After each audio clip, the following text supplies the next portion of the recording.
Hi guys, today I've got an easy 60-second chignon bun for medium to long hair. To start, pop the hair into a low ponytail, then add a clear elastic band about shoulder height. With the ends, I'm just going to split these in half and loosely wrap them all the way around each other to create a twist. Secure at the ends with a clear elastic band.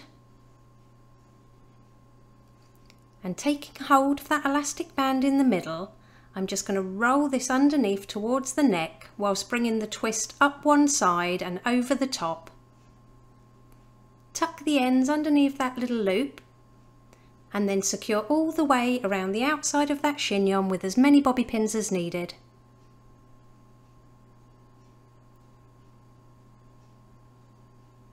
And it really is that simple. Here's the finished look. If you liked it, please give it a thumbs up and don't forget to subscribe for more tutorials.